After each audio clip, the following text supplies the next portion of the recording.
1937, the father of the nation Mahatma Gandhi, during the Wardha conference, gave a clarion call to skill India. 70 years later, skilling is back in focus again. The current government has set the ambitious target of training 40.2 crore people by 2022.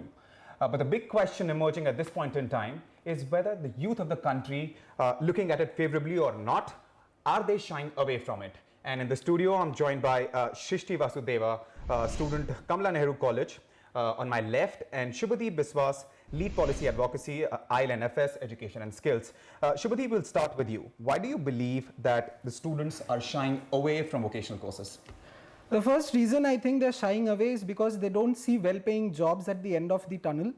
And I think for the purpose of any education or skills training program is that I'll get a dignified, well-paid job. And I don't see that happening in the current scenario. So that is one of the primary reasons why they are shying away. Right. Also, there is our social designing happens in such a way that parents from class 6th or 7th start telling their kids that you need to start preparing for IITs and IIMs. Nobody would ever say that you have this skill in carpentry, or maybe a family was into plumbing and you continue in that. So a plumber's son will always try and aspire for a well-paid job, and those would be through an engineering or a law. I have to cut you short, but we'll come back to you. So two important points raised by Shubhadeep there, Srishti. And of course, first he spoke about the lack of opportunities, better opportunities rather. There are opportunities, and of course the second point is the mindset. Let's have your rebuttal on both those points one by one. Okay, and you have about a minute to make your point. All right. So in short, I think 20 years back, the demand of education was to probably get a 95% and a lakh package by the end of it. I think with time, people recognize the importance of holistic development and your skill development completely, because they believe that not just money can make you happy, but you aspiring to become somewhere better up in life in whichever space you really want to do that. Right. At a secondary level, considering the scenario of India, there's insane amount of educated unemployment, right? People are educated and they aspire for these, great degrees, but by the end of it, they sit at home because of the taboo that's attached, because they don't end up getting jobs. So I think it's the need of the hour that we let people get away from this taboo, because only then can you have people develop holistically and aspire for jobs that just not give them 1 lakh packages, but help them sustain their lives. Right. Of course, we'll talk about mindsets in a bit, but she raised a very important point there. And what will your rebuttal be? What will you say? I think the question more for my side would be to the industry, that is the industry willing to hire a person who is better skilled than someone who just has a paper degree?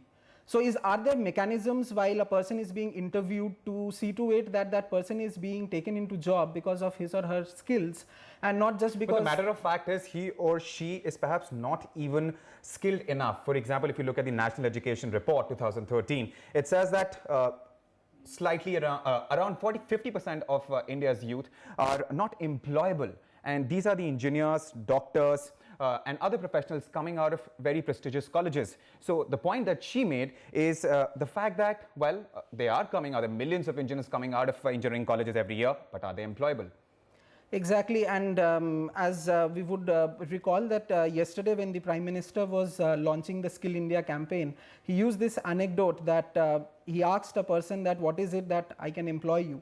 And that person could only say that I am a graduate, I am a graduate, and I am a graduate. Right. So I think just being a graduate does not help. So we need to focus on the fact that what are the skill sets that that person, whether he's a graduate, a BTech, or a diploma in any stream, has, so that the employer can employ him because of his employability skills, and not just because of some 3-year or 4-year program that he has been able to go through. Or do you believe that there should be some sort of division, in the sense that a certain sort of students from the very beginning should be directed towards, let's say, to excel academically, perhaps to go for degree courses, postgraduate courses, and a certain few should be diverted towards, let's say, skill-oriented courses, vocational courses? What would you say? I think that would create the division even further. That would segment them even further, because I think that's what already exists, right? Certain people who are, let's say, better off with marks right from the beginning are, aspire to become doctors, engineers, and some people who aren't that good in studies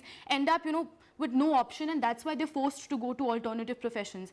I think the problem with our education system is such that, this division exists. So I think this division should not exist. Our education system should be so equipped with teaching people both like bookish knowledge as well as on-the-job training, which is equally important when you enter a job. Like, you can't quote formulae from your math book. You need to know how to implement them in your accounts logbook. So I think that's extremely important, and this division is further going to create But I guess we're talking about tangibles. We're talking about skills. Let's say the skills that a plumber might have, and vis-a-vis an engineer who is coming out of an engineering college has a BTech degree. I was talking to a gentleman a couple of days ago, and director of an institute, and he says that if you look at the engineers coming out of engineering colleges, well, they have a degree, true, and they can go appear in an interview anywhere, but the matter of fact is, if you ask them, and in his words, he said it in Hindi, कि अगर उनको बोलो fuse लगाने को, तो वो fuse नहीं लगा सकते. तो engineer हैं आप, you have studied in engineering college for 3 years, 4 years, and then you have an MTech, but if you can't even do that, how can you expect a job? So that again emphasizes that the big push that the government and the corporates are making to skill the country, to skill the youth of the country is very important. What would you say? Right, and one of the primary reasons why we are not getting it right is because we have to realize that each level... Is it a mindset problem? Do you primarily look at it as a mindset problem? The mindset problem is definitely there. Our entire society looks at a hairdresser or a plumber or a carpenter in a much different fashion than how an engineer or a person who has studied from abroad will be looked at.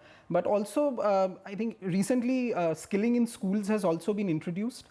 So that is a big leap forward in terms of introducing school students to vocational skills, so that they can also start realizing if they are good at, say, photography or journalism or cooking, then how can they pursue those things higher up. But also, to your point, when you are saying that an engineer cannot fix a fuse, we also need to look at the different levels in skilling. Right. So while a person who is graduating from an engineering college will have higher order skills for designing maybe a power station, he would always need support staff. Right. And the huge gap in supply and demand today lies exactly there, where we do not have these entry level jobs, and the maximum vacancies are there where you need entry level people and not people who are, at the end of the skilling spectrum level. Yes. Srishti? Yeah, I think that the people who are receiving this first-hand education are willing to move beyond these bookish knowledge. I think the taboo exists from the second and the third generation, where they want their children to have, a safe life, where they don't have to every day run for money and, the same packages that I spoke about.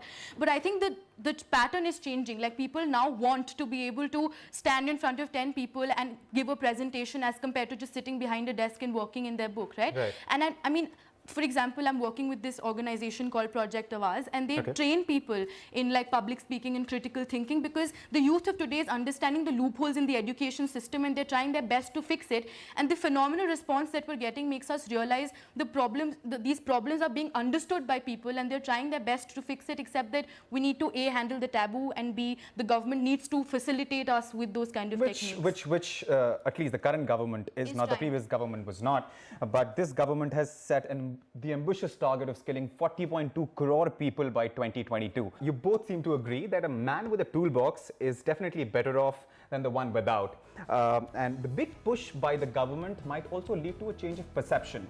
That's all that we have on the show today. Thanks for watching. Until next time, goodbye.